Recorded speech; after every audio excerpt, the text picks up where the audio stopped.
Una meta que todo rehabilitador o entrenador quiere cumplir es poder trabajar con personas que padezcan de presión arterial sin miedo a hacerles daño. ¿Sabías que una persona declarada oficialmente hipertensa puede realizar ejercicios anaeróbicos y aeróbicos de manera normal?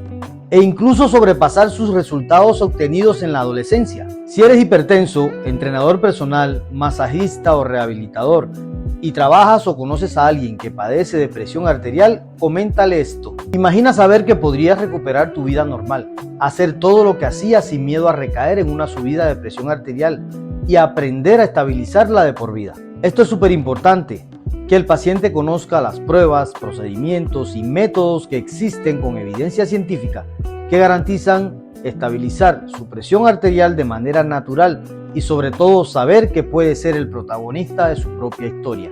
Y si te has preguntado cómo planificar el trabajo aerobio de un hipertenso y cuál es el punto de partida de esta planeación del trabajo aerobio, este video es para ti.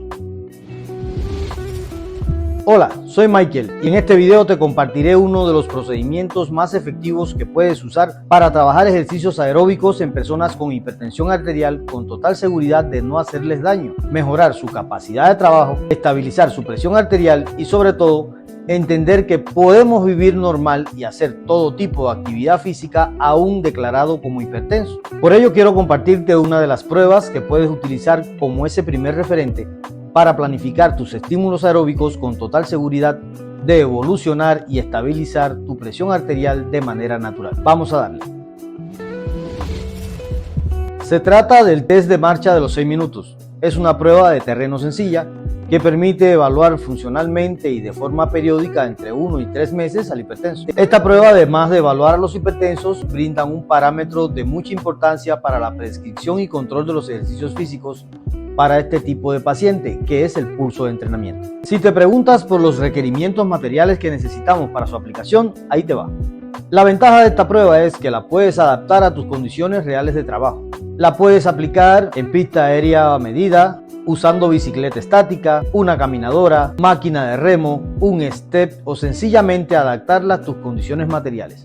Veamos cómo se aplica esta prueba. Primero debemos mantener en reposo durante 10 minutos al paciente antes de comenzar la prueba y realizar toma de frecuencia cardíaca en reposo. La frecuencia en reposo se refiere al número de latidos del corazón por minuto cuando el cuerpo está en reposo. Eso lo medirás en un tiempo de 10 segundos y lo multiplicarás por 6. Lo puedes hacer de forma manual utilizando tus dedos índices y del medio en la arteria radial en la muñeca o en la arteria carótida en el cuello. O apoyándote de la tecnología puedes usar un reloj de muñeca. Solo asegúrate de llevarlo en la parte interior de la muñeca para que se adapte mejor a la piel y a los tejidos blandos. Solo hay que tener cuidado de no mover el brazo o cualquier otra parte del cuerpo mientras se toma la lectura. Segundo, aplicamos la prueba. En este caso le indicamos al paciente que debe caminar al máximo de las posibilidades, es decir, más rápido que caminando pero más lento que corriendo durante 6 minutos. En este video usaremos la caminadora para tener control del paciente en todo momento e ir evaluando tanto la coordinación, el ritmo o cualquier gesto que pueda indicar posible fatiga. Si aparece el mínimo signo de descoordinación o gesto de cansancio, inmediatamente paramos la prueba. De no aparecer, seguimos el test. Al culminar el tiempo de los 6 minutos, realizamos la toma de frecuencia cardíaca máxima. Como dato interesante, la frecuencia cardíaca máxima es el número máximo de latidos por minuto que puede alcanzar tu corazón en un esfuerzo máximo. Es una cifra que nos servirá para nuestros cálculos, pero a la que no debemos llegar ni aproximarnos jamás, mucho menos en las sesiones de terapias. La podemos calcular por el método fácil, que sería restar 220 a la edad, u optar por el método complejo pero más eficaz, aplicando una prueba real de caminar, ya que varios estudios advierten que estos valores varían según las personas, su genética, su peso y su sexo, y que lo mejor para conocerla es hacer una prueba de esfuerzo individual. Ya aplicamos el test de los 6 minutos. Tenemos algunos datos que son la frecuencia en reposo y la frecuencia máxima. Ahora, ¿qué hacemos con estos resultados? ¿Para qué me sirven? Cómo planificar el trabajo de un hipertenso y generar más capacidad de trabajo sin desestabilizar su presión arterial. Otro dato interesante como resultado de investigaciones científicas. Contamos con una muy eficiente herramienta que es la fórmula de Carbonell. Fórmula destinada para calcular las pulsaciones que nos corresponden para cada intervalo de frecuencias y es la siguiente. El pulso de entrenamiento es igual a la frecuencia cardíaca máxima menos la frecuencia cardíaca en reposo por el umbral de intensidad, que en este caso sería entre el 60 y el 80% del resultado máximo más la frecuencia cardíaca en reposo. Así que si yo quiero entrenar el 60% tengo que hacer esta cuenta.